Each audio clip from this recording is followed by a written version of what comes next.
incluso tenemos la carrera de nutrición en sí, por lo que estamos haciendo un resumen de los conceptos principales que deberíamos conocer. Ahora vamos a hablar acerca de la composición corporal. Cuando nos dicen somos lo que comemos, esta frase se utiliza con frecuencia para indicar que la composición de nuestros cuerpos depende en gran parte de lo que hemos consumido. El gran número de elementos químicos en el cuerpo humano se encuentra principalmente en forma de agua, proteína, grasas, sales minerales y carbohidratos. El cuerpo humano está compuesto por los alimentos que contienen estos 5 constituyentes, como también vitaminas. El alimento sirve sobre todo para el desarrollo, la energía y la reparación corporal, el mantenimiento y la protección. El alimento también nos da satisfacción y estímulo, pues el comer y beber se encuentran entre los placeres de la vida en cualquier parte. El alimento nutre el cuerpo y el alma. Incluso si la tecnología pudiese producir una dieta perfecta en términos de su contenido, tal dieta podría incluso todavía carecer, por ejemplo, del aroma y el sabor de todas las comidas ricas, ¿no? Que a todos nos gusta, o del sabor estimulante de un café recién pasado. Lo que controla el apetito, la sensación de hambre, no ha sido plenamente develado. Sabemos que el hipotálamo en el cerebro tiene una función, así o tal cual, así como también otros sitios del sistema nervioso central. Otros factores probables incluyen también los niveles de azúcar en ese momento de la sangre, las hormonas, la misma grasa corporal, algunas emociones y también el tipo de alimento y disponibilidad de los mismos. El cuerpo en sí está dividido en 3 compartimentos que en conjunto tienen la siguiente participación en el peso corporal total de una persona adulta. Masa corporal en sí, masa celular corporal, un 55%.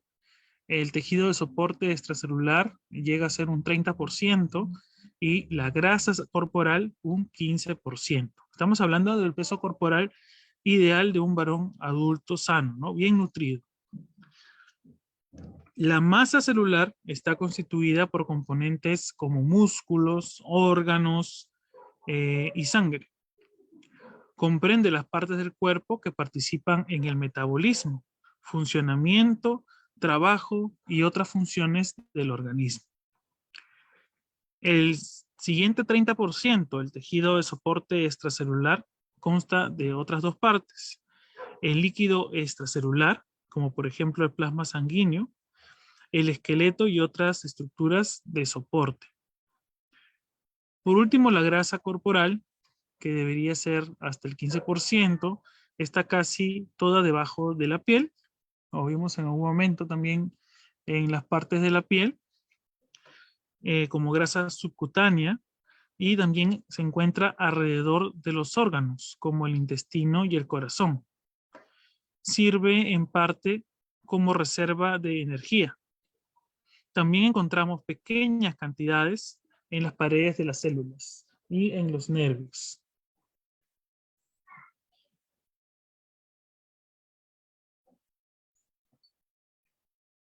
Eh, la mayoría de los alimentos incluyen alimentos básicos como el arroz, el maíz, el trigo, nos suministran principalmente carbohidratos para energía, pero también importantes cantidades de proteína, un poco de grasa o micronutrientes muy útiles. Incluso la leche materna suministra todos los macro y micronutrientes necesarios para satisfacer las necesidades totales de un bebé hasta los 6 meses de edad.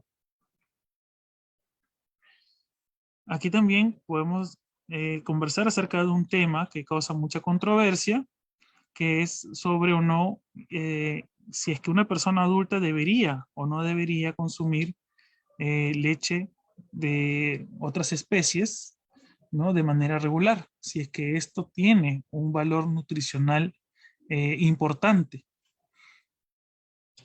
Muchos estudios han demostrado o nos indican de que en realidad no. Una vez que nosotros dejamos de tomar la leche materna, la leche como tal eh, ya no es un elemento tan necesario para nuestra dieta, porque todos los elementos que encontramos en la leche, nosotros también lo vamos a conseguir con los otros alimentos que ingerimos.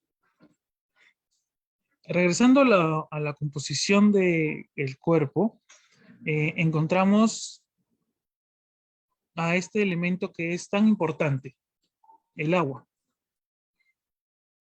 Y podríamos decir que es el constituyente más importante de nuestra alimentación. Una persona puede vivir sin alimentos hasta 40 días, pero sin agua, los seres humanos pueden morir entre 4 y 7 días.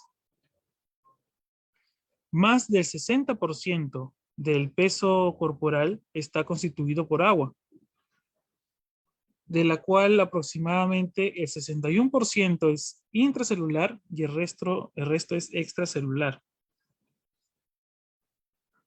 El consumo de agua viene de los alimentos y de todos los líquidos que ingerimos. La cantidad de agua que ingerimos varía ampliamente entre persona y persona. Y además también puede ser influida por el clima, por la cultura y otros factores.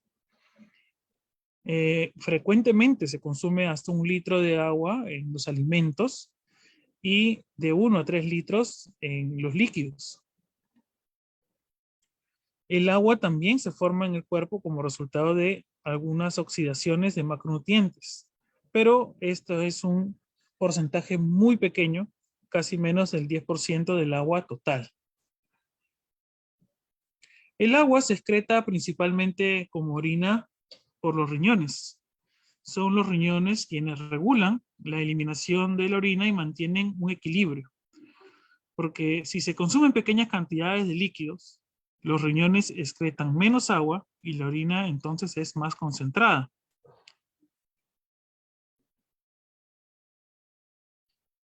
En los climas más cálidos, la mayor parte del agua que se elimina por los riñones también se puede perder por la piel a través del sudor. Cantidades incluso más pequeñas se pierden por el intestino con las materias fecales, excepto en presencia de alguna enfermedad como la diarrea. El metabolismo del sodio y el potasio, que se conocen como electrolitos, se relacionan también con el agua corporal. El sodio está principalmente en el agua extracelular y el potasio en el agua intracelular. La mayoría de las dietas contemplan cantidades adecuadas de ambos minerales. Cuando tenemos una pérdida de líquidos causada, por ejemplo, por una diarrea o por una hemorragia, el equilibrio de estos electrolitos en la sangre se puede alterar. En los niños sanos, la leche materna de una mamá saludable aporta las cantidades suficientes de líquidos y electrolitos, sin que se necesite agua adicional durante los primeros 6 meses de vida, incluso en climas cálidos. Solo podría ser necesario si es que los niños se enferman, ¿no? Y tienen alguna diarrea, ¿no? Aunque el apetito y la disponibilidad de alimentos regulan en gran parte el consumo, también está bajo la influencia de la sensación denominada sed. La sed nos puede surgir por varios motivos. Uno de ellos puede ser la deshidratación, ¿no? Que nos da una señal como sequedad en la boca.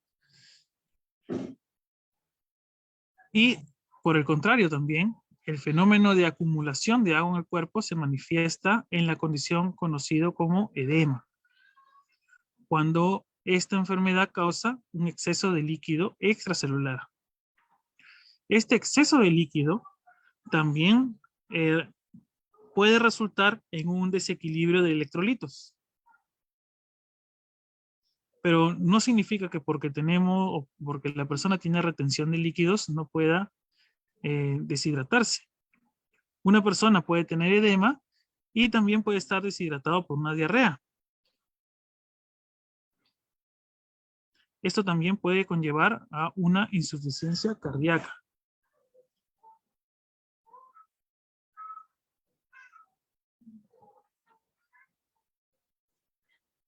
Pero hablando de la composición corporal, eh, cuando medimos la composición corporal de una persona, lo que queremos saber es la cantidad de tejido adiposo, de tejido muscular esquelético, de tejido óseo, órganos, vísceras y tejidos residuales que tiene. Es decir, entender cómo tiene repartidos esos kilos de peso que marca la balanza. Normalmente asociamos el engordar o adelgazar con subir o bajar de peso, pero esto no es así. Excesivamente de factores como nuestro entrenamiento y nuestra alimentación, podemos subir de peso sin engordar y bajarlo sin adelgazar. Aquí, por ejemplo, tenemos una imagen. Una persona o tres personas diferentes con el mismo peso y la misma edad tienen composiciones corporales distintas. Mientras que la primera persona de la izquierda tiene mucha más masa muscular, la segunda no la tiene tanto, está casi a la mitad, pero tiene más cantidad de grasa y de grasa no esencial.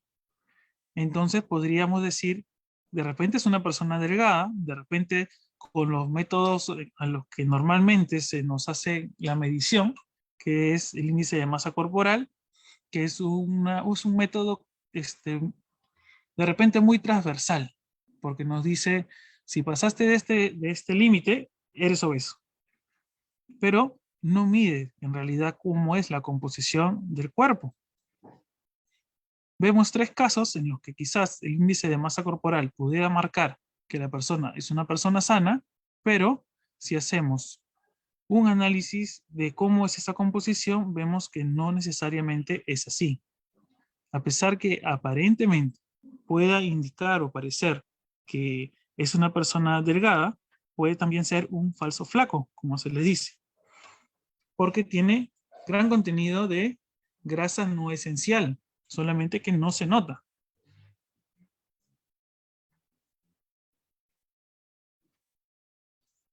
Por ejemplo, en esta imagen,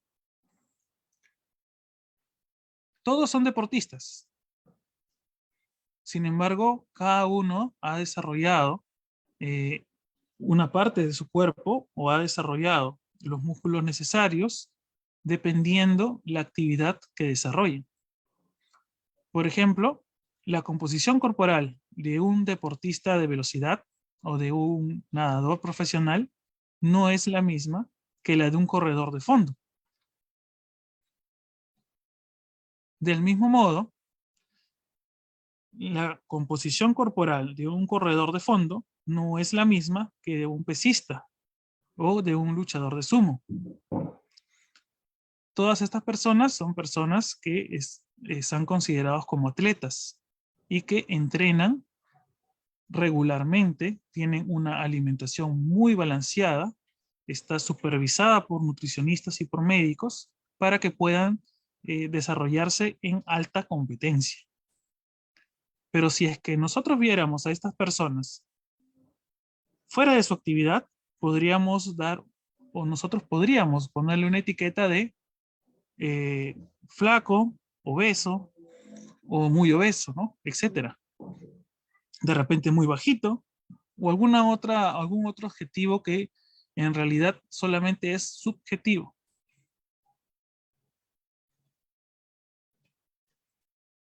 Entonces, ¿qué importancia tiene el peso o el índice de masa corporal? Lo importante no es tanto el peso, sino cómo tienes repartido ese peso. El peso y el índice de masa corporal son extremadamente simplistas y no son relevantes para medir la efectividad del entrenamiento y de la planificación nutricional.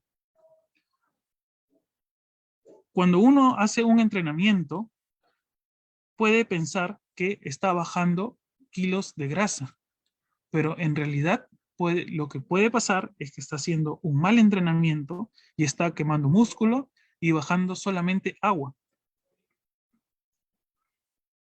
Entonces, en los métodos tradicionales de solamente pesarnos y sacar el índice de masa corporal, no distinguen entre tejido graso, masa muscular, densidad ósea, etc.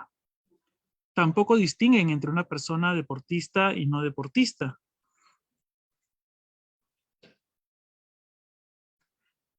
También el índice de masa corporal y el peso no son por sí solos un indicador de salud o de estado físico. También están involucrados la composición corporal en sí, la fuerza, el mismo estado anímico, el rendimiento, la calidad de sueño, etc.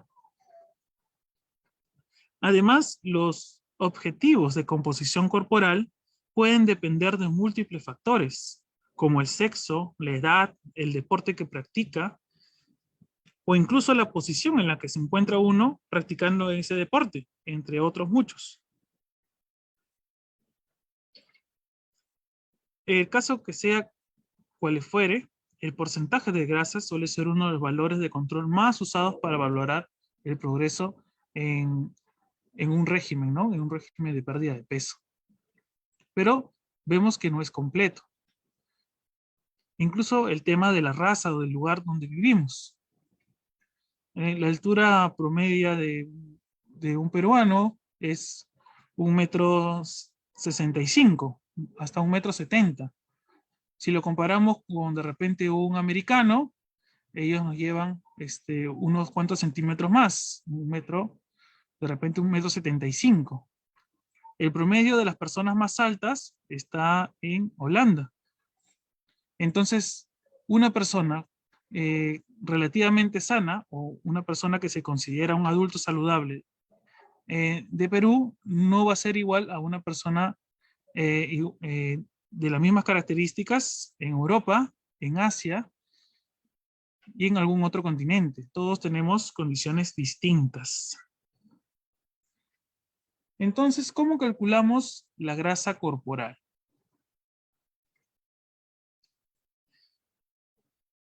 La forma más precisa vendrían a ser los métodos indirectos. Se podría usar incluso una resonancia magnética, pero esto obviamente es algo muy costoso, es algo que no se podría hacer quizá de manera muy regular. Entonces, para ser más prácticos, si queremos calcular nuestra grasa corporal, existen otras formas, como la bioimpedancia eléctrica o vía y la antropometría.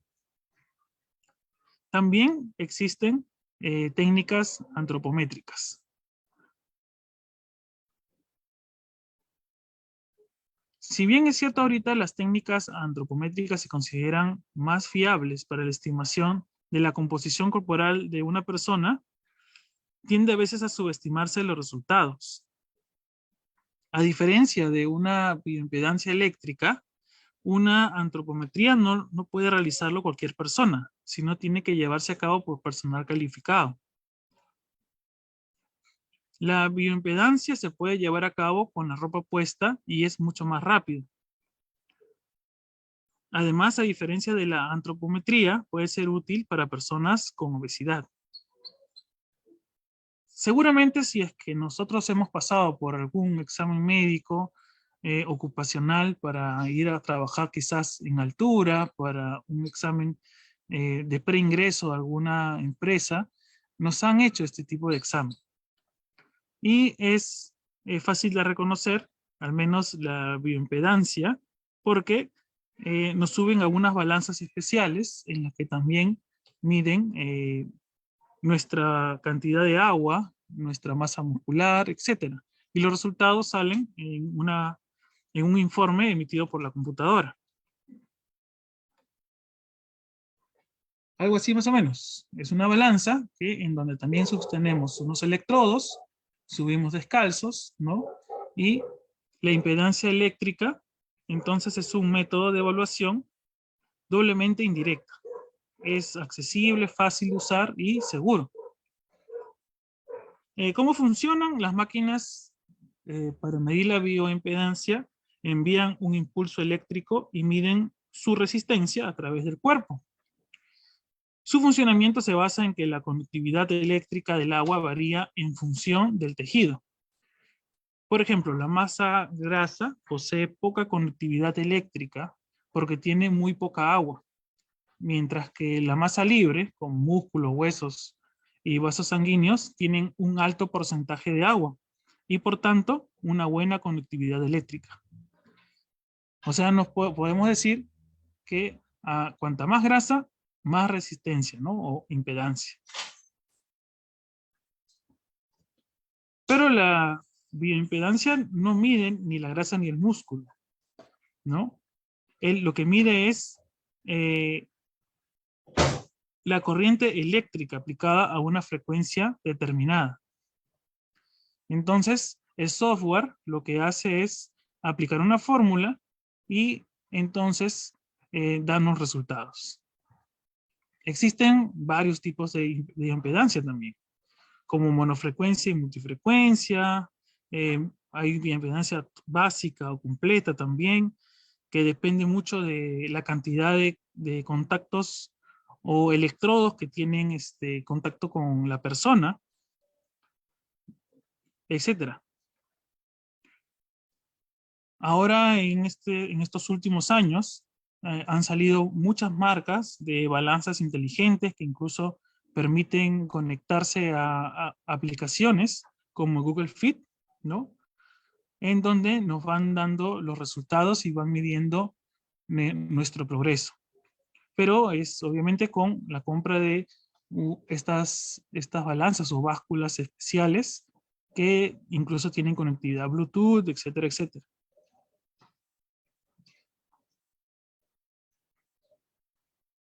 Pero estos resultados son fiables. Es una pregunta muy recurrente. Eh, digamos que sí son fiables porque estas fórmulas son validadas científicamente antes de ser programadas en nuestras máquinas.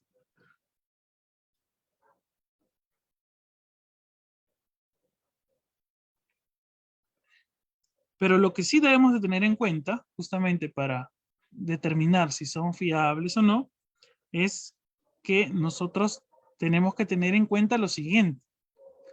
Son fiables cuando ponemos el foco en la tendencia del resultado que queremos tener y no en el dato concreto de hoy. ¿A qué nos referimos? Bajar 1 kilo de grasa corporal no es fácil. Hay que tener una cierta frecuencia, hay que no sobrepasar cierta cantidad de latidos del corazón para que se queme grasa y no se queme músculo. Y mientras nosotros aprendemos a realizar estos ejercicios, entonces puede ser que los resultados no se den como nosotros esperamos. Puede ser que sean más lentos de lo que nosotros pensemos, o incluso puede ser que entre medición y medición no haya ninguna variación. Y esto nos puede desanimar. Sin embargo, justamente esta bioimpedancia eléctrica lo que logra es poder decirnos exactamente si es que hemos bajado o no la grasa corporal, si es que hemos aumentado también nuestra masa muscular, a pesar que el peso pueda mantenerse exactamente igual que en la última medición.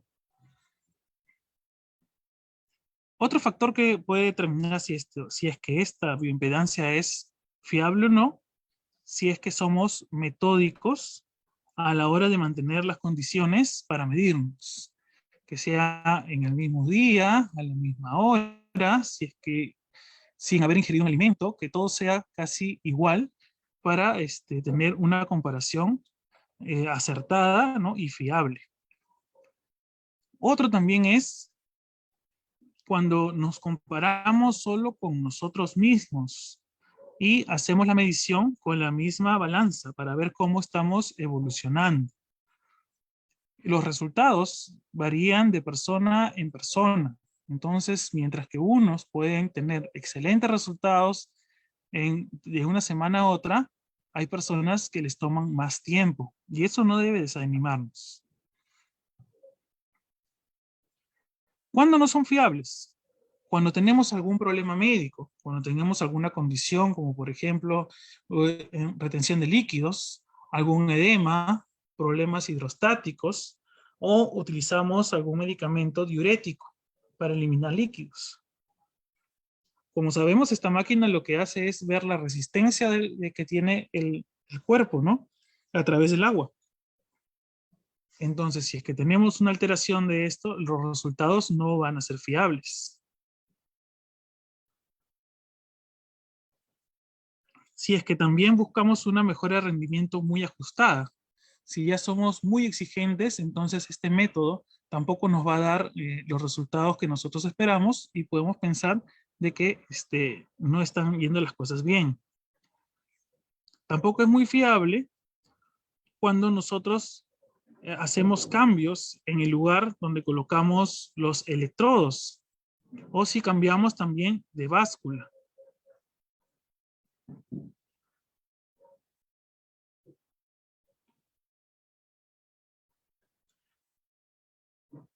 Aquí tenemos unas pautas sobre cómo podríamos optimizar los resultados de una bioimpedancia, ¿no? Eh, Uno de ellos, el primero, es no haber hecho ejercicio físico intenso 24 horas antes. Eh, También evitar y beber en las 4 horas previas, porque también altera el resultado.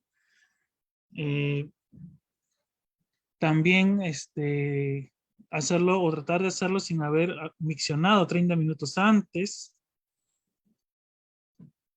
etcétera, etcétera. Tampoco ingerir bebidas alcohólicas, colocarse correctamente en los electrodos, ¿no? Brazos y piernas separadas del tronco y retirar todos los elementos metálicos del cuerpo, ¿no?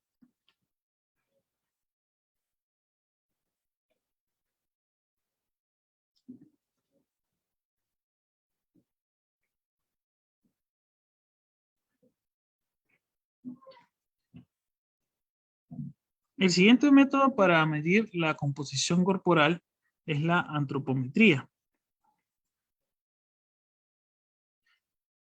¿Qué es la antropometría? Es una técnica que nos permite analizar la composición corporal y la proporcionalidad de cada persona para conocer cómo afecta su rendimiento.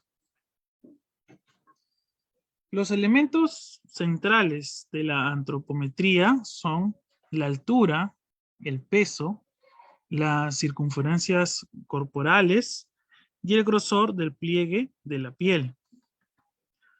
Conociendo estos elementos, podemos hacer una división del cuerpo siguiendo un modelo de 4 componentes: masa muscular, masa grasa, masa ósea y masa residual.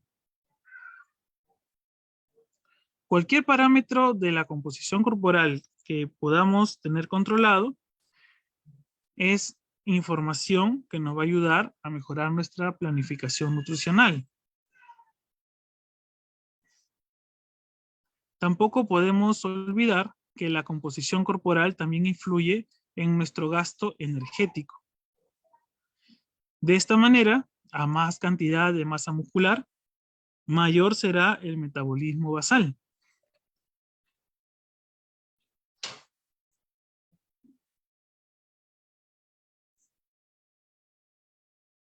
Es importante, sí, que Además que se realice correctamente la antropometría, este tiene que estar acompañado de una interpretación adecuada, realizada por un nutricionista, por algún especialista.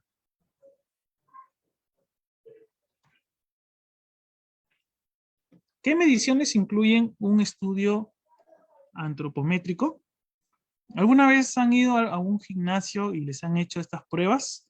Por lo general, cuando uno acude a un gimnasio eh, y se pone a disposición, ¿no?, de algún plan para controlar peso o de ganar incluso masa muscular, te hacen todo este tipo de exámenes.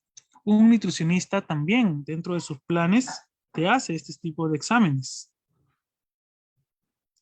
Entonces, además de las mediciones básicas, tenemos los perímetros, que se calculan con una cinta métrica y permiten conocer la evolución de la masa muscular. Nos permiten también tener referencias como observar el perímetro de la cintura. Generalmente te toman la medición de el perímetro abdominal, de tu brazo relajado, el brazo contraído, el muslo medial, los glúteos. Otra medición del estudio antropométrico son los diámetros. Y para poder medir los diámetros que expresan la distancia entre dos puntos anatómicos representativos y nos permiten estimar la masa ósea, usamos un paquímetro. Los diámetros más importantes son en la zona de la muñeca, el diámetro de la zona de la rodilla y el epihúmero, que es en la zona del codo. Por último está el estudio de los pliegues. La medición de los pliegues corporales permite conocer la grasa subcutánea de una persona y para su medición es necesario contar con un plicómetro, que es lo que vemos en la imagen. De esta forma, un incremento en la suma de los pliegues es indicativo de un aumento de masa de grasa. Son 9 los pliegues que se miden en una antropometría. Estos son los pliegues que se están midiendo, ¿no? Son 10, perdón. Pliegue bicipital, pliegue subescapular, el pliegue del muslo, todos usando el plicómetro. En sí, esta técnica de la antropometría es una técnica fiable, pues todas las medidas han sido estandarizadas, pero eso sí debe ser llevada por un personal calificado. Todos los materiales, ¿no?, para la medición deben estar correctamente calibrados. Hay muy pocas complicaciones como resultado directo de las mediciones antropométricas. Aunque sí es cierto que el margen de error será superior en personas con obesidad mórbida debido a la dificultad de evaluar algunos puntos de referencia. Por ejemplo, en ciertos pliegues.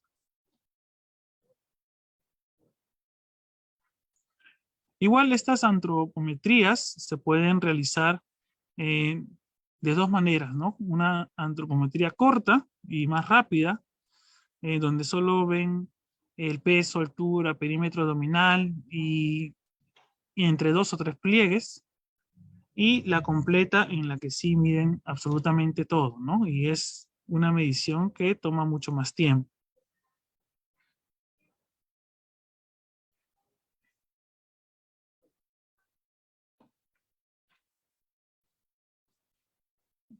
Ahora vamos a hablar acerca del metabolismo.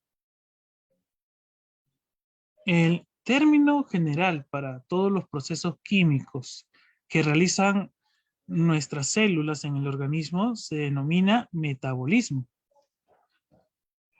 El más importante de estos procesos es la oxidación, lo que produce energía.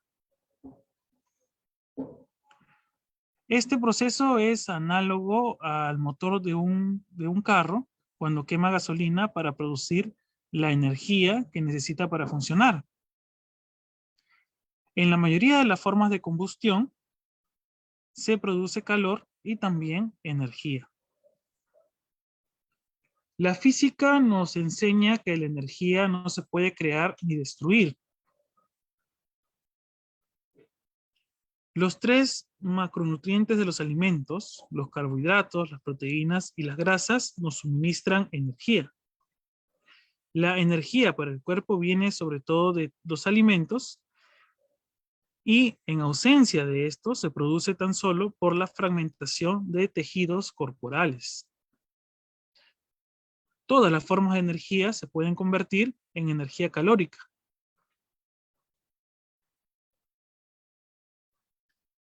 El cuerpo humano requiere energía para todas las funciones corporales, incluyendo el trabajo físico, el mantenimiento de la temperatura corporal, el trabajo continuo del corazón y de los pulmones, etc.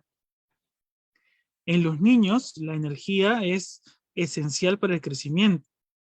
Es necesaria también para la fragmentación, reparación y formación de los tejidos. Todos estos son procesos metabólicos. La tasa con la que se realizan estas funciones cuando el cuerpo se encuentra en reposo es la tasa metabólica basal. Es justamente eso, la tasa metabólica basal.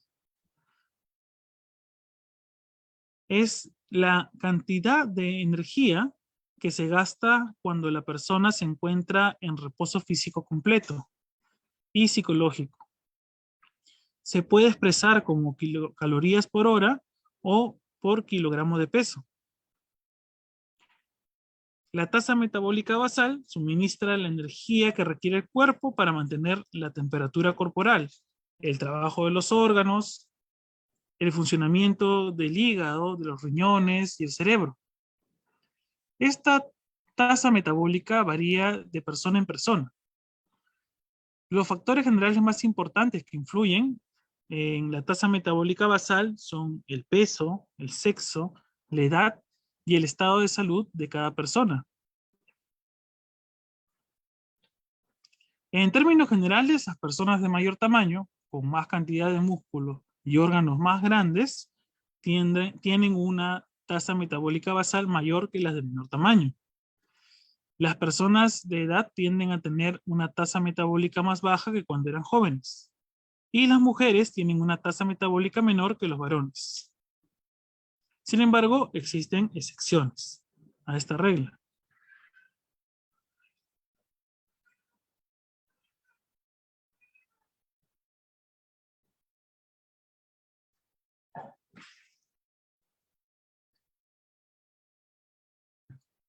Aquí podemos ver, por ejemplo, este cuadro, ¿no? En donde nos indica las necesidades de energía.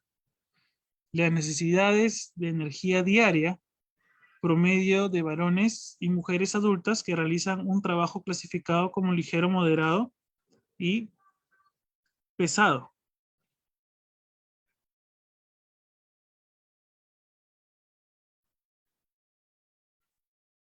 También tenemos que saber que el ser humano promedio quema energía a su tasa metabólica basal cuando está en reposo absoluto.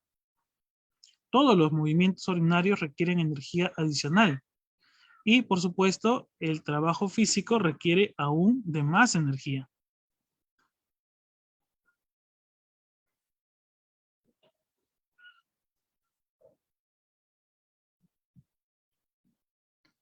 Aquí en este cuadro vemos el gasto energético de una persona en un día promedio.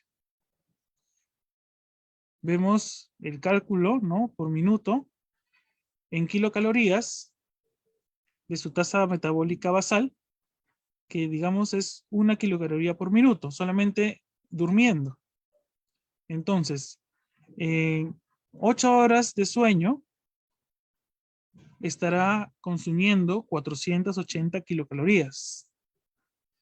Si hace un trabajo ligero también por 8 horas, ese gasto de energía subirá a 2,5 kilocalorías por minuto, teniendo en total un gasto de 1.200 kilocalorías. Y haciendo otras actividades menores, también va a quemar otro tanto más, haciendo un total en el día de 2.640 kilocalorías quemadas. Si es que esta persona que realiza estas actividades recibe en su dieta exactamente 2.640 kilocalorías, su peso se mantendrá estable y podrá funcionar normalmente. Pero veamos este ejemplo, el siguiente cuadro. El gasto energético cuando una persona realiza 3 horas de trabajo pesado. Igual vemos lo del sueño, se mantiene igual. Ha hecho un trabajo ligero también, pero tiene 3 horas de trabajo pesado. El gasto de energía sube hasta 8 kilocalorías por minuto, haciendo un total de 1.440 kilocalorías en 3 horas. Al final del día, ha consumido 3.630 kilocalorías. Si es que la persona no come alimentos adicionales y solamente consume 2.640 calorías del ejemplo anterior, su peso gradualmente se va a reducir, debido a que tendrá que quemar su propia reserva de combustible, que es parte de su propio peso. Esta persona pronto empezará a limitar sus actividades a fin de detener este proceso. Entonces quizá trabajará mucho menos fuerte, de manera que en vez de quemar 8 kilocalorías por minuto, gaste apenas 3,2 kilocalorías por minuto. Además que podría estar agotado al final del día y aumentar su periodo de reposo completo. Esto es solamente un ejemplo, porque las necesidades de energía de las personas dependen de muchos factores más, como por ejemplo el tamaño corporal, la actividad que se realiza, si es que la persona está embarazada, ya que la mujer necesita energía adicional para el desarrollo del feto y satisfacer su aumento de peso. En la lactancia también la madre necesita energía adicional para la producción de leche y amamantar al bebé. La edad también es otro factor que influye en la necesidad de energía. Los bebés y los niños necesitan más energía que los adultos para su crecimiento y actividad. Las personas más adultas tienen menos necesidad de energía porque tienen una disminución de su actividad. También el clima influye. En los climas tropicales se requiere una cantidad de energía menor que en los climas fríos para mantener la temperatura normal del cuerpo.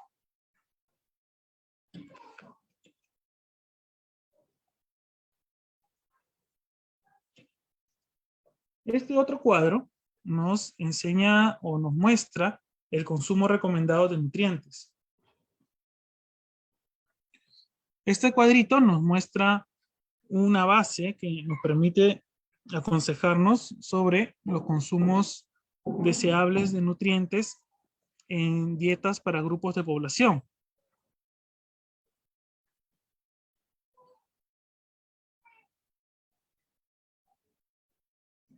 Estos cuadritos o estas recomendaciones de la cantidad que debemos de consumir son recomendados, ¿no?, para grupos de personas y no solamente a individuos. Se refieren a personas saludables.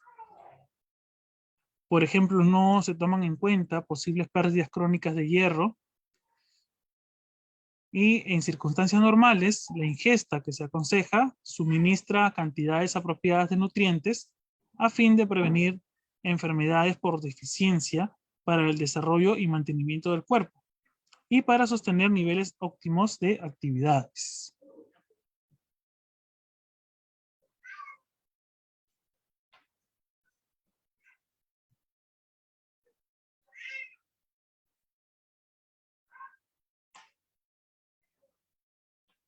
En este otro cuadro tenemos el contenido de nutrientes en algunos alimentos.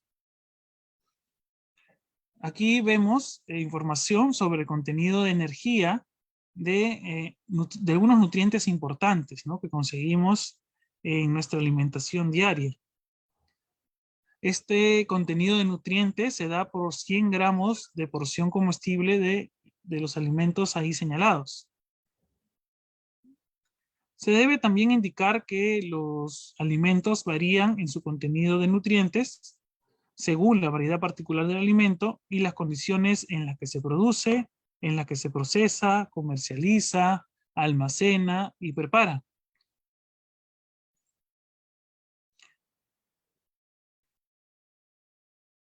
Por ejemplo, aquí se da una cifra de vitamina A, ¿no? Pero dependiendo del fruto, algunos se cosechan muy maduros, otros se cosechan más verdes, otros se consumen crudos y otros solo se consumen después de hervido o cocido. Todos estos factores pueden influir sobre el contenido de caroteno o precursor de vitamina A.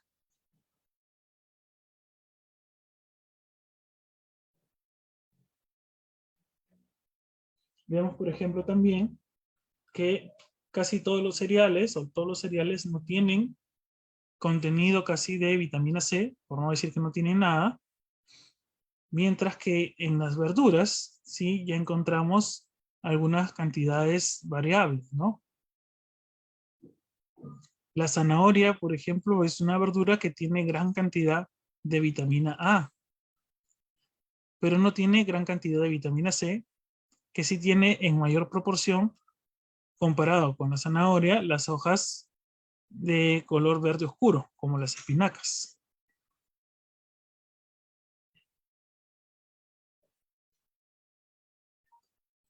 Las frutas también tienen eh, diversa cantidad de estos nutrientes, ¿no? Vemos que hay frutas que nos dan mayor cantidad de kilocalorías, mientras que las que en realidad los productos alimenticios que nos dan más energía son, de acuerdo a este cuadro, los cereales, con solo 100 gramos de producto.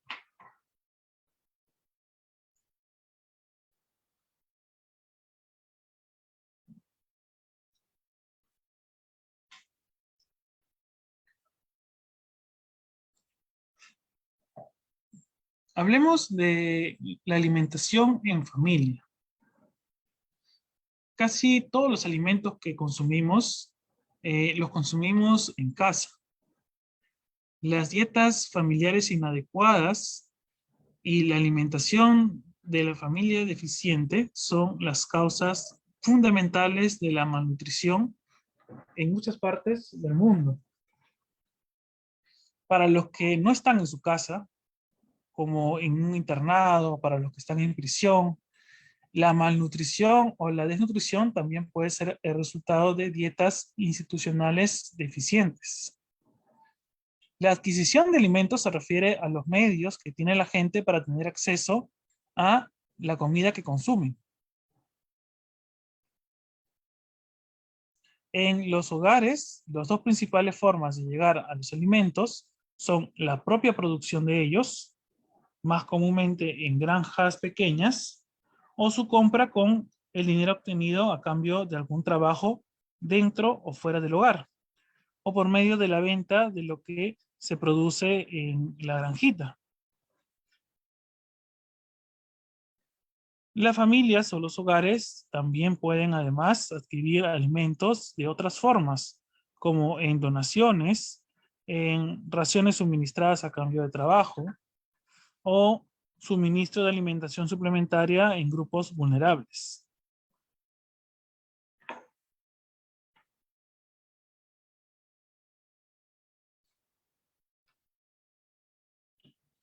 Los diversos miembros de la familia tienen distintas necesidades de nutrientes, de acuerdo a la edad, sexo, tamaño, actividad y otros factores. Las comidas deben suministrar una cantidad adecuada de alimentos para garantizar que cada miembro de la familia reciba todo lo necesario a fin de satisfacer sus requerimientos nutricionales.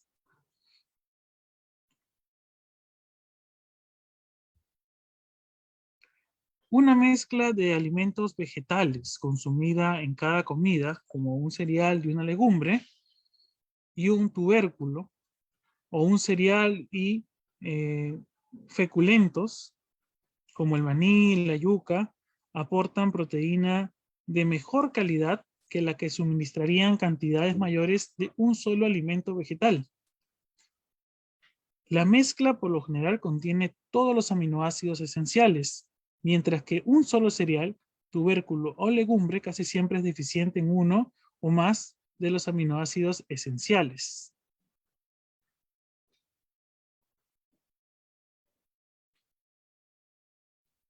Una dieta que contenga buenas cantidades de legumbres y ocasionalmente alimentos de proteína animal, además de un cereal, plátano o tubérculos básicos, satisface probablemente las necesidades de la familia en energía, hierro, proteína y vitamina B. Además que suministra grasa, si es que las legumbres incluyen una buena cantidad de maní, de soya, o si la proteína animal consiste en carne roja, pescado, leche o huevos.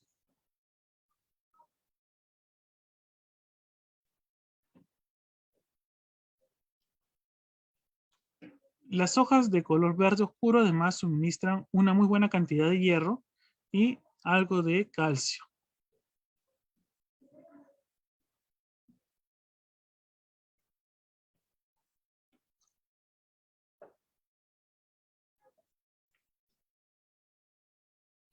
¿Cómo entonces preparar comidas balanceadas? En, nuestro, en nuestra porción se debe incluir eh, una parte de verduras y frutas frescas, especialmente hojas verde oscuro, frutas cítricas, frutas y hortalizas de color anaranjado, alimentos ricos en proteínas, así como alimentos ricos en energía, pero en menor proporción. La variedad es tan importante para una dieta balanceada que se puede lograr si los miembros de la familia consumen a diario, o mejor aún, en cada comida, una cantidad razonable de alimentos de los que mostramos en el cuadrito. Se puede contar también con cierta cantidad de grasa, pero esto es con mucho menor proporción, ya que a veces la misma proteína contiene la grasa necesaria, la proteína animal contiene la grasa necesaria igual que algunos frutos que consumimos normalmente en nuestras comidas. Por tanto, no hay necesidad de agregarlo más.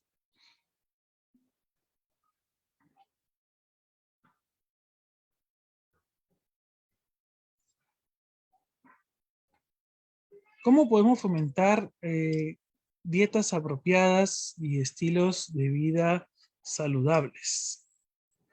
Los principales problemas nutricionales en el mundo las podemos dividir en dos categorías generales. Las que se deben a insuficiente consumo de nutrientes, por un extremo, ¿no? Y al otro extremo, las que se originan en consumo excesivo o desequilibrado de alimentos o de constituyentes dietéticos particulares. Este tipo de problema nutricional, eh, como la prevención de la nutrición, ¿no? Es mucho mejor si las personas afectadas cuentan con datos exactos sobre qué constituye una dieta saludable y cómo se puede satisfacer mejor sus necesidades nutricionales. Aquí vemos en esta infografía aspectos que afectan nuestra calidad de vida. Uno de ellos es el sedentarismo, ¿no? La falta de ejercicio. Y el mundo moderno nos empuja a ser cada vez más sedentarios. Tenemos todo a nuestro alcance. Con un clic podemos pedir comida que llega hacia nuestra casa. No tenemos que caminar hacia ningún lugar. Eh, Mientras comemos, vemos nuestras series, nos pegamos en las maratones y podemos incluirle también bebidas gaseosas, alcohol, algunas frituras, etcétera. Esas maratones a veces duran muchas horas y a veces también algunas personas se pegan, ¿no? Varios días. Y durante todo ese tiempo estamos en un estado de pausa total. Mientras ingerimos una cantidad enorme de calorías que como el cuerpo no las necesita, terminan almacenándose directamente como grasa.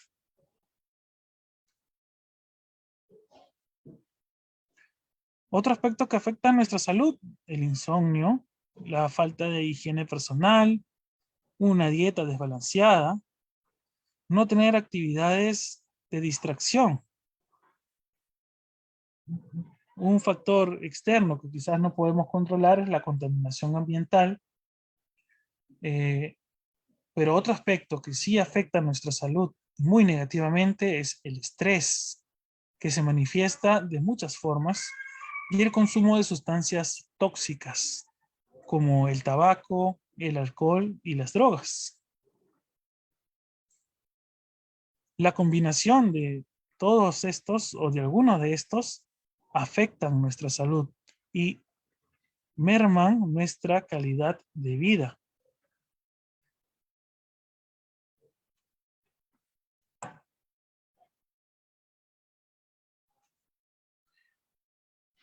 Casi todos los gobiernos del mundo eh, colaboran con el desarrollo en general para hacer cambios en nuestra cultura, eh, incluso algunos cambios hasta de valores para fomentar el estilo de vida saludable.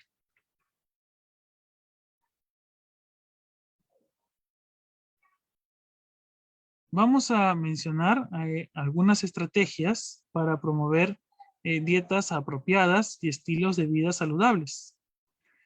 Muchas de estas estrategias sugieren cambios. En los lugares donde tenemos malnutrición y hay usualmente enfermedades infecciosas por inseguridad alimentaria, o sea, donde tenemos un entorno insalubre, en donde incluso también las mujeres carecen de conocimientos sobre métodos apropiados de alimentación infantil, eh, este cambio es indispensable si se desea mejorar la nutrición y la salud.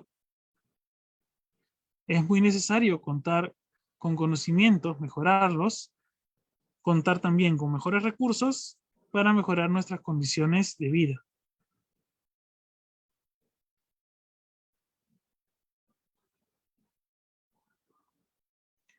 En algunos grupos de población de países no industrializados han habido alteraciones muy rápidas en los últimos 50 años. Los estilos de vida han cambiado. Las antiguas prácticas sociales están en vías de desaparición y las dietas occidentales y formas modernas reemplazan a las tradicionales. Si nosotros preguntamos a nuestras mamás, nuestras abuelas, ellas nos van a decir, nos van a contar de que antiguamente en casa se preparaba, eh, prácticamente eran esclavas de la cocina, porque hacían el desayuno, preparaban el almuerzo y luego preparaban la cena, que era una comida completamente diferente al del almuerzo. Y todo era con productos frescos que se compraban a veces en el mismo día en el mercado de abastos. De la misma forma, no existían tantas marcas artificiales, no existían tantas gaseosas. La gente consumía productos más sanos, más naturales, sin tanta cantidad de químicos ni fertilizantes, sin alimentos modificados genéticamente, etcétera, etcétera, etcétera. Ahora todo está industrializado. Todos los cultivos se manipulan para que salga la cosecha mucho más rápida, ¿no? Concentrándose más en el volumen que en la calidad del producto. De la misma forma, la tendencia ahora es que muchas personas no cocinen en casa. Ya no hay quien se quede en casa, todos salimos a trabajar. Entonces, a veces llegamos tan tarde que no tenemos tiempo para cocinarnos. Entonces, ¿qué es lo que hacemos? Compramos comida. ¿Y qué comida compramos? Pues lo más rápido, lo más fácil, lo más económico también es recurrir a alimentos que son agradables de sabor, pero que no tienen una buena composición de nutrientes, ¿no? La comida chatarra, la comida rápida, eh, la comida instantánea también cae en este grupo, los refrescos instantáneos, las gaseosas, los postres también y alimentos ultraprocesados como algunas galletas, etcétera, etcétera. Todo esto es parte de la dieta moderna.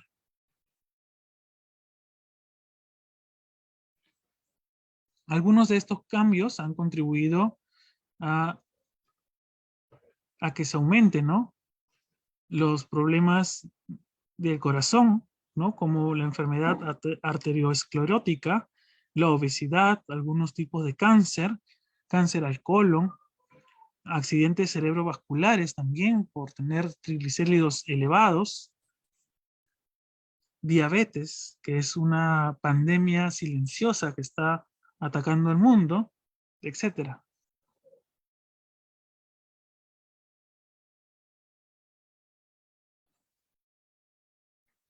Los niños también tienen desde muy pequeños acceso a estos alimentos ultraprocesados, alimentos que tienen gran cantidad de azúcares, de grasas saturadas. Como si a nosotros como adultos nos llama la atención y podemos preferir un alimento que tiene gran cantidad de azúcar por el sabor, con los niños es todavía esto mucho más marcado, ya que ellos esa cantidad de azúcar que pueden ingerir los activa, pero lo que no pueden ingerir o lo que no pueden procesar, lo que su metabolismo no puede procesar, igual lo almacenan en grasa. Hasta cierta edad los niños son bien activos, pero conforme van creciendo y conforme también la tecnología nos empuja a sentarnos en un sillón o a sentarnos delante de una pantalla, eh, hemos o estamos siendo testigos de un aumento desmesurado de obesidad infantil. Los niños prefieren quedarse en casa, ya no salir, ya no correr, prefieren quedarse jugando videojuegos, juegos online, con el teléfono celular, en vez de compartir como antes se hacía, ¿no? Con otros jóvenes, quemando toda esa energía que tienen como jóvenes que son.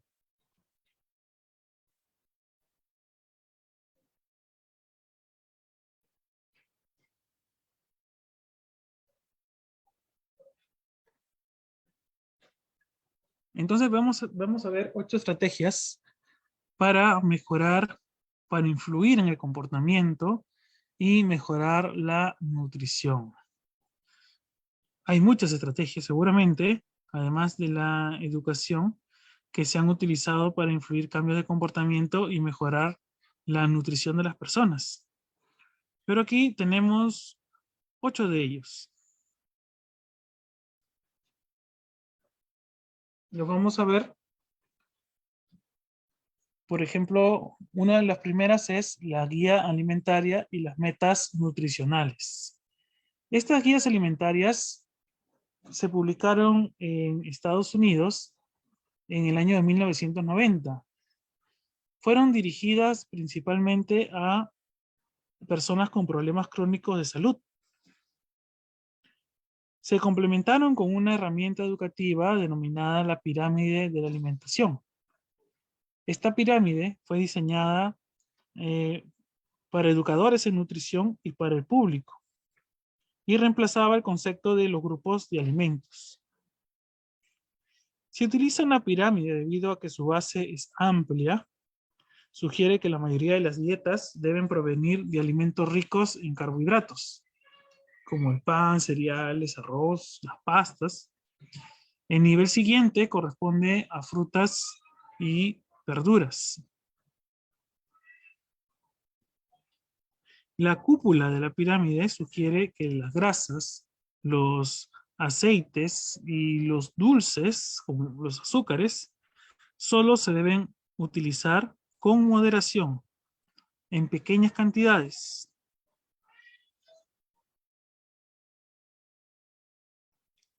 Sobre todo en lugares donde hay una tendencia a un consumo excesivo de estos productos, que te dan también una excesiva cantidad de kilocalorías, de energía.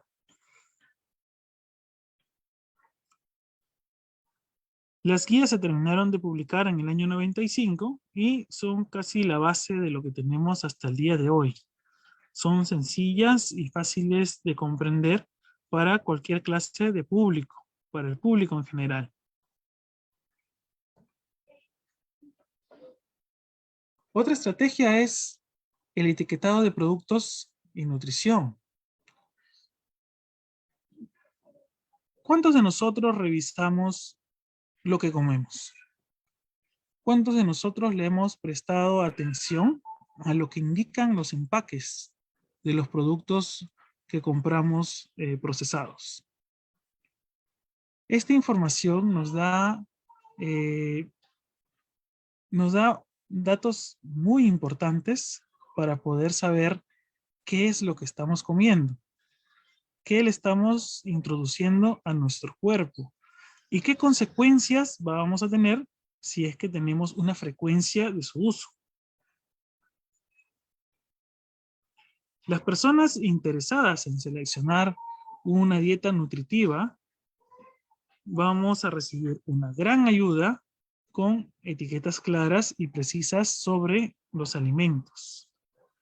Aquí nos suministran datos sobre el contenido de nutrientes. Son bastante útiles si se emplean en conjunto con guías alimentarias. Otra información también que a veces pasa desapercibida es en la etiqueta es la fecha de vencimiento del producto. Esta etiqueta, ¿no?, de datos nutricionales fue aprobada por una comisión del Codex Alimentarius de la Organización Mundial de la Salud.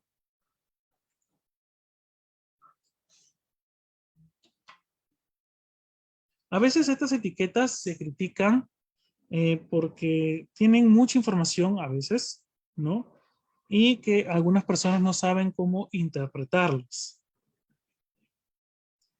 Enumeran sí el contenido de algunas vitaminas, algunos minerales que no son causa de graves carencias, que tampoco son muy importantes para la salud pública porque siempre se consumen con los otros alimentos, pero a veces tienden a hacer afirmaciones nutricionales que engañan al consumidor, ¿no? Como por ejemplo, libre de colesterol, bajo en calorías, o alto contenido en fibra, o que son productos sin azúcar. Hemos visto hace algunos años que un producto, por ejemplo, pensamos que era toda la vida leche, pero sin embargo no era leche. Era un compuesto lácteo, que no es lo mismo. Sin embargo, nos los vendían como leche. Estas etiquetas también tenemos que tener cuidado porque tienden a la información no mostrarla tan claramente. Por ejemplo, aquí nos dice que en el empaque hay 4 porciones. Imaginemos que esto es un cereal. Entonces dice que en el paquete hay 4 porciones de cereal y que cada ración es media taza. O sea que el contenido total son 2 tazas de producto. Si uno comiese media taza o una ración, entonces estaría ingiriendo 260 calorías, un 13% de grasa, entre grasas saturadas, ¿no? También un 30 miligramos de colesterol y 660 miligramos de sodio.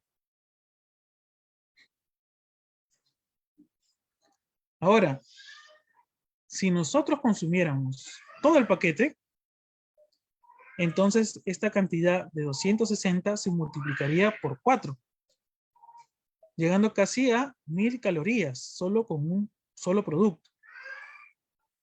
Llegaríamos casi al 80% de la grasa total del valor diario recomendado. Entonces, estas etiquetas también revísenlo, ustedes pueden revisarlo en casi todas las galletas también, ¿no? Nos dicen porciones por envase, porciones por paquete, y nos dan las calorías, pero de una sola porción, de una sola galletita, de manera individual. Si nosotros nos comemos todo el paquete, entonces estaríamos llegando incluso al límite de las calorías en porcentaje del valor diario recomendado. Y como habíamos visto en el ejemplo anterior, como vimos en el cuadro de la cantidad de calorías consumidas por una persona sana, lo que no se llega a consumir en calorías, lo que no se llega a quemar, es almacenado como grasa directamente.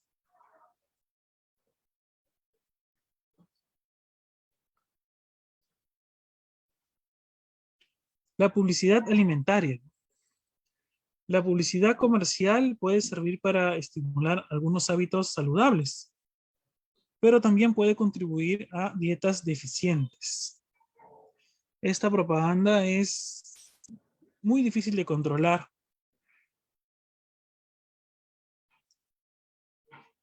Muchos pensamos y esperamos, ¿no?, que lo que nos dicen, lo que nos prometen, sea cierto, pero es una expectativa muy básica y no necesariamente lo hacen así. Por ejemplo, esta campaña que realiza esta empresa es una propaganda particular que crearon ellos, ¿no? No con el fin de que la gente se nutra mejor, sino con el fin de fomentar el consumo de su producto mediante, ¿no?, una publicidad que hasta el día de hoy está presente. Entonces, el fin justifica los medios. No necesariamente lo que te dicen es realmente cierto. Además que, como dijimos en el inicio de la presentación, no está demostrado todavía de que los adultos deberíamos tomar tanta cantidad de leche, ya que los nutrientes que encontramos ahí son, los encontramos en mayor cantidad en los alimentos. Y que, bueno, la leche de vaca y la leche de cualquier otro animal está diseñado justamente para ese tipo de animales. Creo que podríamos decir que somos los únicos mamíferos, por decirlo así, que tomamos leche durante toda nuestra vida, ya que cualquier otro mamífero, una vez que tiene el destete, ya no vuelve a consumir leche, ya no es necesario.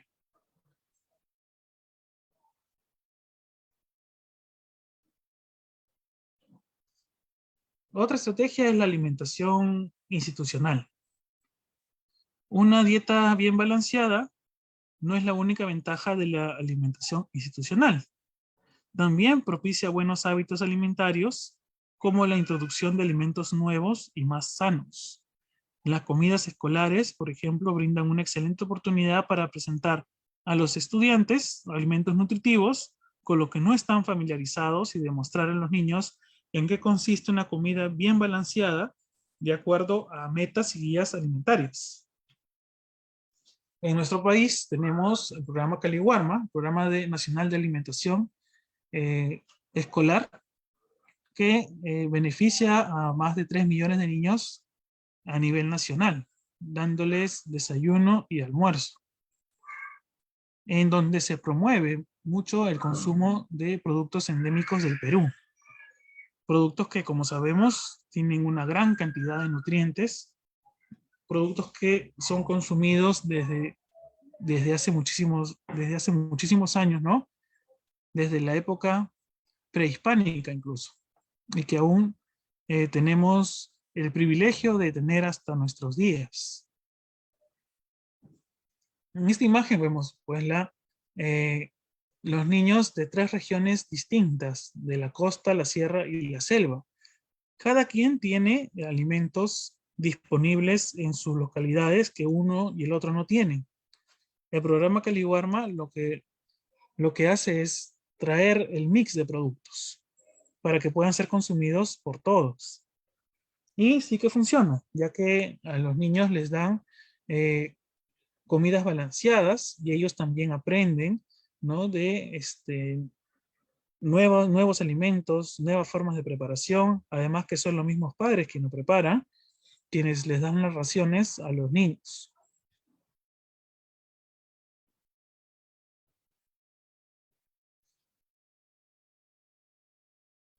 Otra estrategia es la participación de nuestra industria alimentaria. Todos los países tienen una industria alimentaria, puede ser una industria grande, una industria pequeña, que tiene un papel de promover e influir en el consumo de dietas saludables. Evidentemente, el principal objetivo de las compañías industriales es comercializar sus alimentos, obtener utilidades por ello, ¿no? Y superar a sus competidores.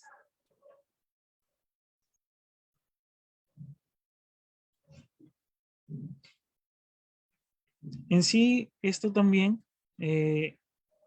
lo que logra es, o lo que permite, perdón, es que las personas tengan acceso a diferentes tipos de alimentos mediante diferentes marcas.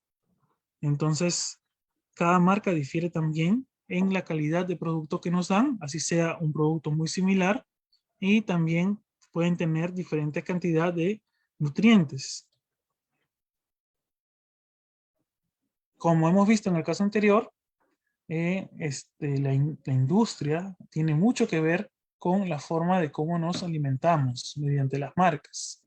Hay marcas que están muy posicionadas en la mente de las personas y que muy difícilmente pueden ser cambiadas. Pero no necesariamente estos productos representan o son saludables si se hace un consumo regular de todos ellos. De todo lo que vemos aquí en esta mesa, podemos observar que hay productos que tienen incluso hasta octógonos y que no deberían ser consumidos de manera muy regular.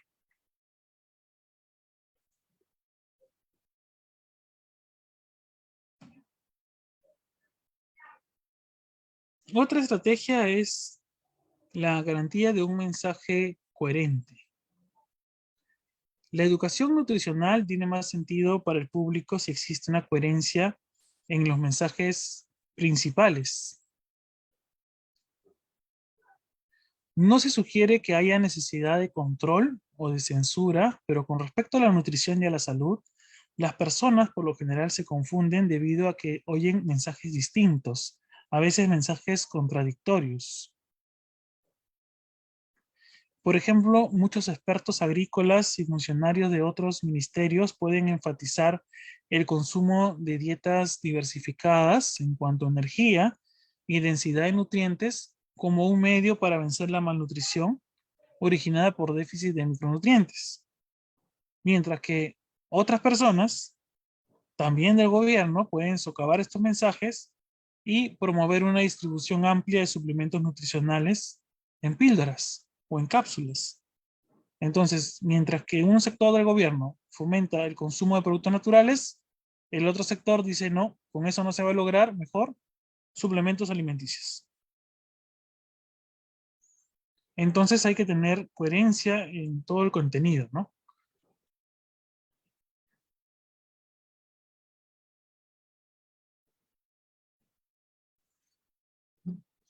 Protección de las dietas tradicionales. Es un tema básico, pero que no se tiene muy en cuenta. Es la protección de la tradición alimentaria. Se dice que nuestros antepasados tenían una dieta muy rica en proteínas, muy bajas en grasas, tenían mucha actividad física.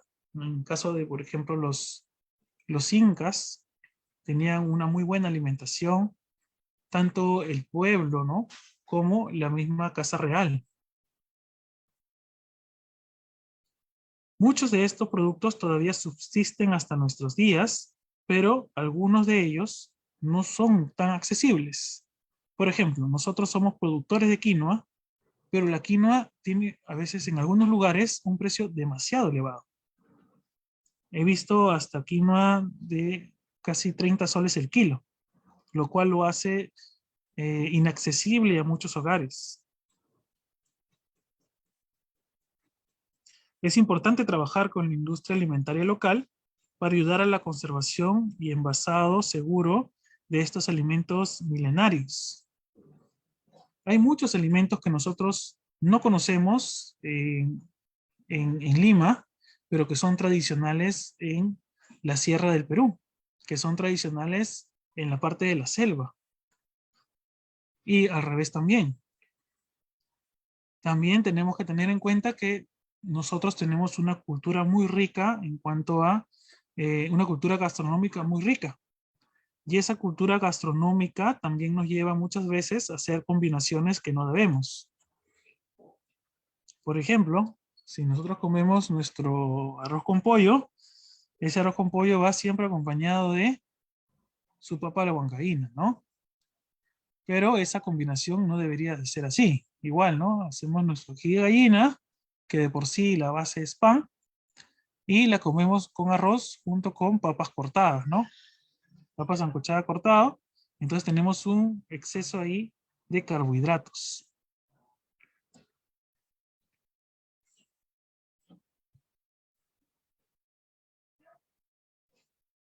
Van a ser las dietas tradicionales.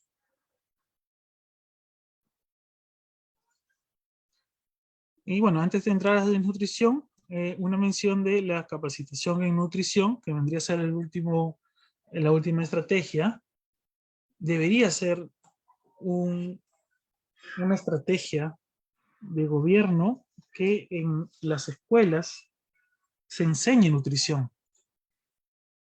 Se enseñe a los niños desde pequeños cómo deberíamos alimentarnos, cómo funciona la alimentación. Si es que se lograse un programa así, un programa amplio, un programa metódico, podríamos cambiar muchísimo la realidad de nuestro país. Podríamos frenar la tasa de enfermedades que se están disparando, ¿no? Por más que nada desconocimiento, porque no se les enseña, no se nos enseña a nosotros cómo alimentarnos.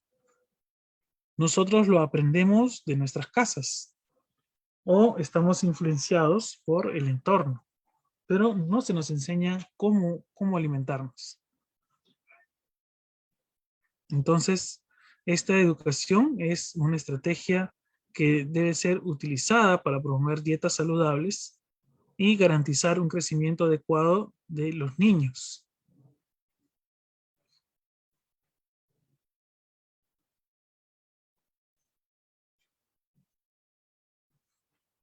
Ahora sí, hablemos de la desnutrición.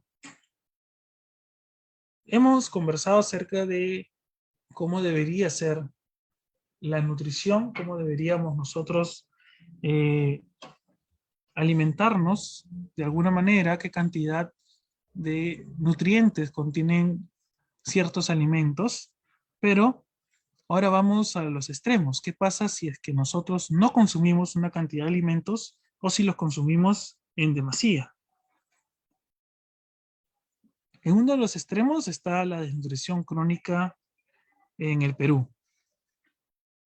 La desnutrición crónica infantil, todavía más específicamente, es un indicador que se utiliza por todos los países para vigilar los logros de las intervenciones en salud y nutrición. La desnutrición crónica infantil constituye uno de los principales problemas de salud pública en nuestro país. Afecta casi al 20% de niños menores de 5 años. Esta condición se acentúa en la población de más temprana edad y con mayor grado de exclusión, como el caso de la población rural, de menor nivel educativo y de menores ingresos económicos. Es un fenómeno de origen multifactorial, resultado de una amplia gama de condiciones sociales y económicas. Dentro de las causas más inmediatas están la ingesta inadecuada de nutrientes, las enfermedades de tipo infeccioso, las Doctor, condiciones buenas sociales. noches, disculpe que le interrumpa. Sí, buenas noches.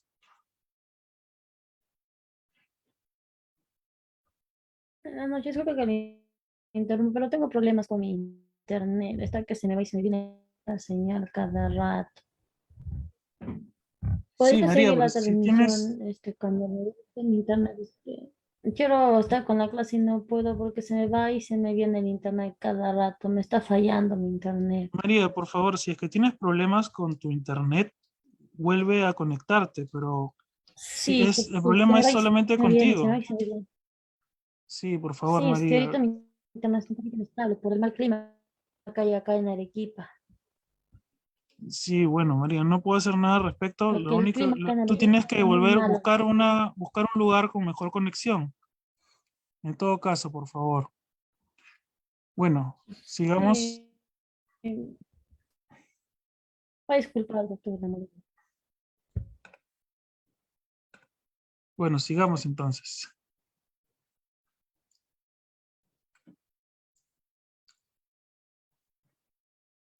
La evolución de la desnutrición crónica en el Perú, en el año 96, la prevalencia de desnutrición crónica era de casi 26% en niños menores de 5 años. Esta cifra se mantuvo así casi por una década. Después de la década del año 2000, esta cifra mostró una reversión significativa, especialmente entre los años 2007 y 2010, mostrando una disminución también, una reducción observada mayormente en el área rural y que obedece a resultados obtenidos de políticas dirigidas al sector rural, justamente.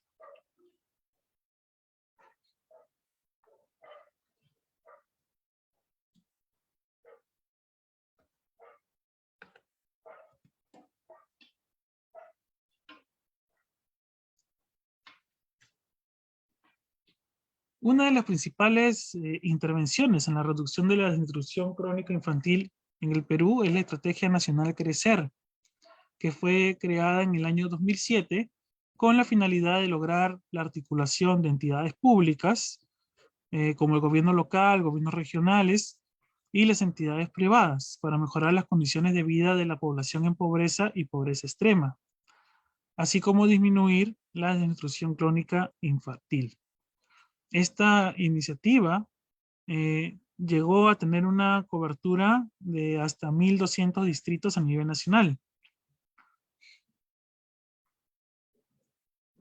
Aún se necesita que esto sea más fortalecido con asistencia técnica, pero sí vemos que ha ido teniendo resultados, ¿no? El PAN es el Programa Articulado Nutricional que se viene implementando, eh, teniendo como objetivo la disminución de la desnutrición crónica infantil en niños menores de 5 años. Aquí podemos ver, ¿no? En este cuadro que la frecuencia en anemia disminuyó bastantes puntos. Igual la tendencia de tener bajo peso al nacer también disminuyó. Eh, Así como también se aumentó el suplemento de hierro en madres gestantes, la proporción de hogares con saneamiento básico, aunque en no muchos puntos porcentuales, pero es un avance, ¿no?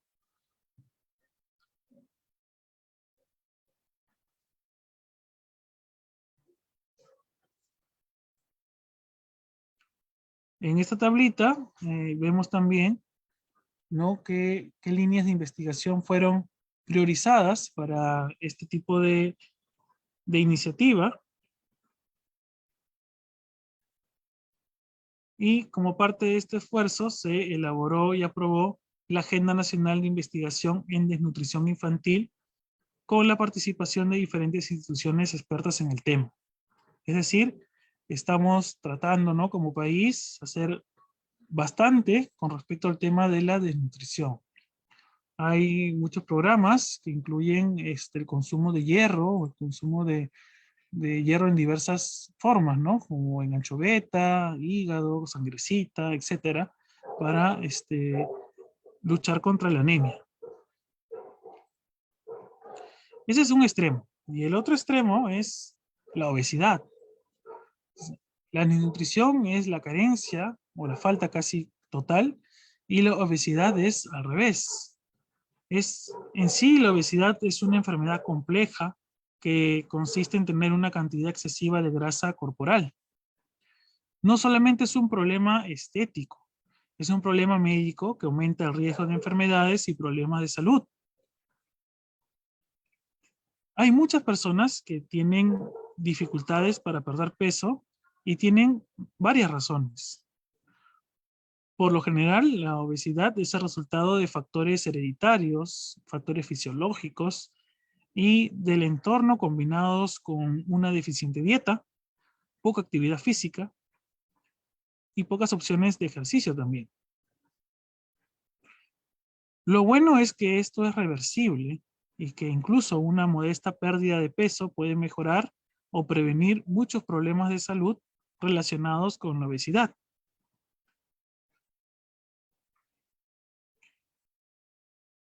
¿Cómo medimos la obesidad? ¿No? ¿Cómo podemos saber si es que tenemos obesidad? Haciendo la medición del índice de masa corporal, que es una fórmula del peso sobre la talla al cuadrado. Esto se utiliza para diagnosticar obesidad. Y tiene aquí, por ejemplo, estas mediciones, ¿no? El peso normal es cuando tenemos entre 18.5 a 24.9% de IMC. Si superamos el 25%, ya estamos en sobrepeso, y si llegamos a pasar de los 30, ya estamos en obesidad. Y en obesidad también tiene sus niveles, llegando incluso ya a obesidad mórbida cuando es más del 30%, ¿no? Más del 40% de grasa corporal.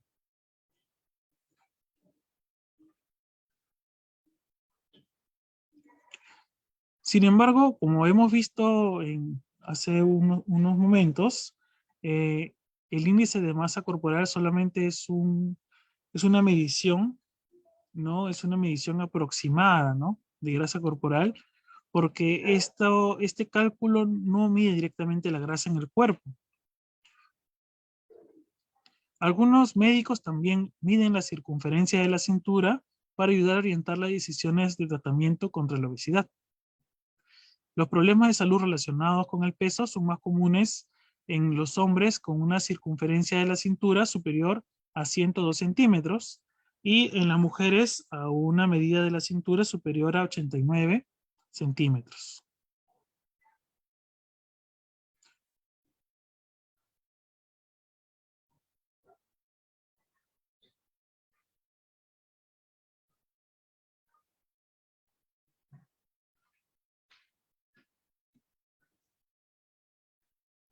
Aquí tenemos un cuadro, o tenemos esta imagen de cómo está el tema de la obesidad en el mundo. Los colores más pálidos indican un menor porcentaje de obesidad, mientras que los colores más fuertes nos indican una mayor presencia de obesidad. En este estudio no están casi todos los países de Centroamérica ni las Guyanas, pero sí está casi todo Sudamérica y América del Norte.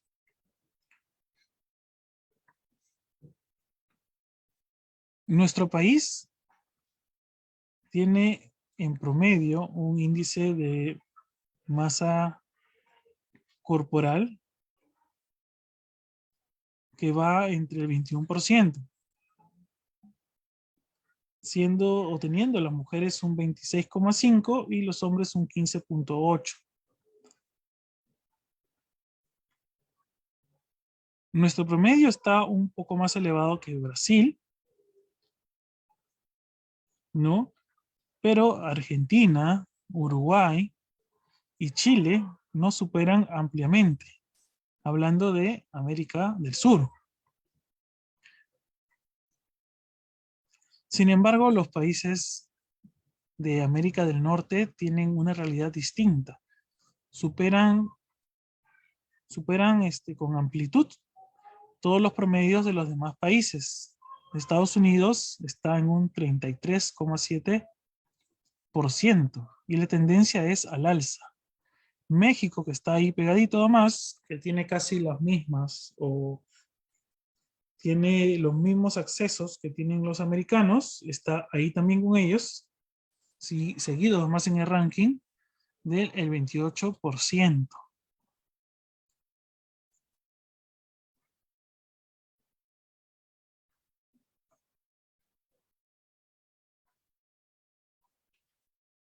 ¿A qué se debe o qué causan la obesidad? Aunque existen influencias genéticas, la obesidad ocurre cuando se ingieren más calorías que las que se queman en las actividades normales y el ejercicio. El cuerpo almacena este exceso en forma de grasa. Justamente en los Estados Unidos, que vimos que tiene un alto índice promedio, la alimentación de la mayoría de las personas es demasiado rica en calorías, a menudo precedentes de comida rápida y bebidas altas en calorías.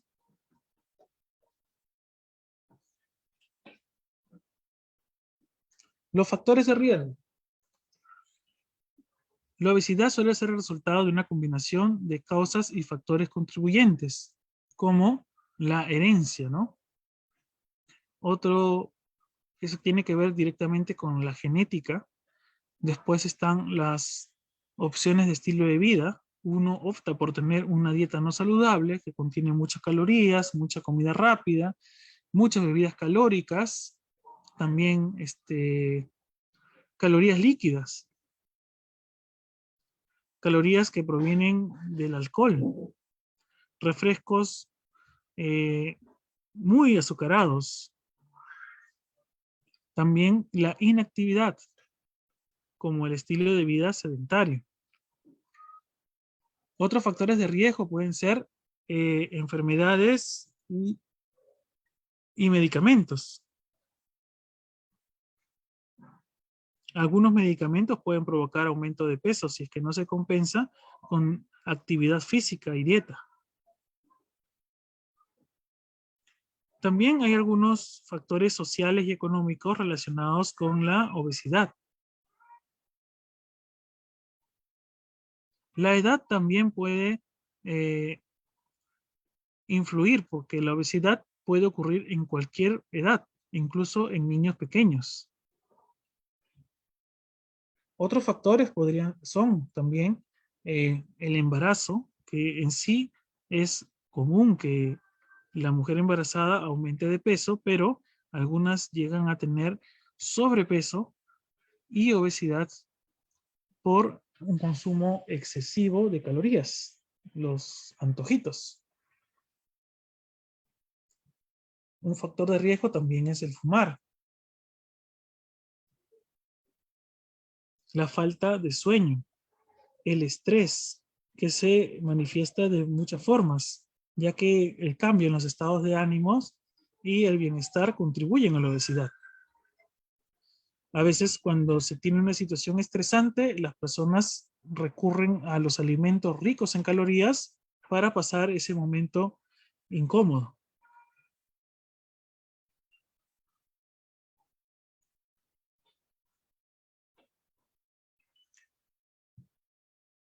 Complicaciones por por tener obesidad.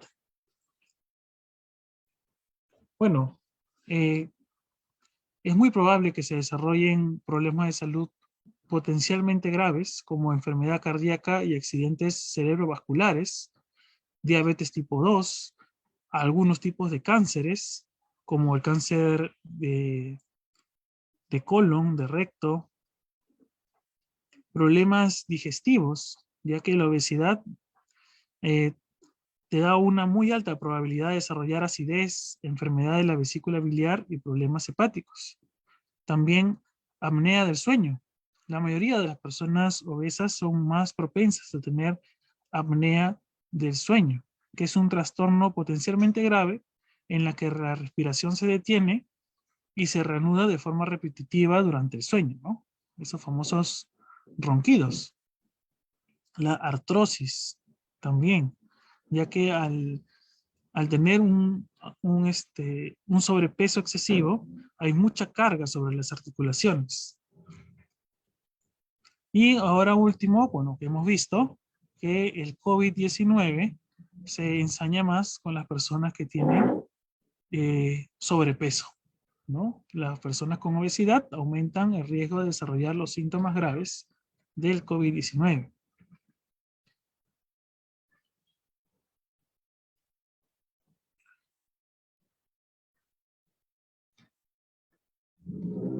Bien, el tratamiento consiste más que nada en un objetivo, es alcanzar y mantener un peso saludable. Alcanzar un peso saludable mejora prácticamente todos los problemas de salud en general y reduce el riesgo de desarrollar complicaciones. Es muy probable que se necesite trabajar con profesionales para que nos ayuden a combatir la obesidad. Todos los programas para la pérdida de peso requieren cambios en los hábitos alimenticios y un aumento de actividad física. Justamente los cambios de la dieta consisten en reducir las calorías y adoptar hábitos de alimentación más saludables. Aunque se pueda perder peso rápidamente al principio con una dieta baja en calorías, la pérdida de peso constante a largo plazo es la forma más segura de perder peso y la mejor manera de mantenerlo de forma permanente. No existe una dieta perfecta, no existe una dieta ideal para perder peso, pero en sí todas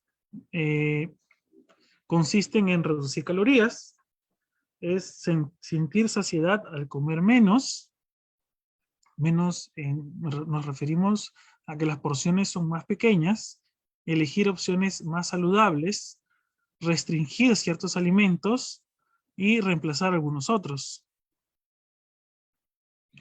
El ejercicio y actividad física es primordial porque es fundamental para el tratamiento, ¿no? Eso nos va a ayudar a quemar las calorías que tenemos de más. También los cambios en nuestra conducta, todo está en querer lograr cumplir los objetivos, ¿no? Y para eso busquemos asesoramiento con un profesional e incluso existen grupos de apoyo que nos pueden motivar, ¿no?, a seguir nuestro objetivo. En algunos casos, los médicos pueden recomendar medicamentos para bajar de peso y en estados más graves, como obesidad mórbida, ya existen también procedimientos quirúrgicos, endoscópicos, para la pérdida de peso.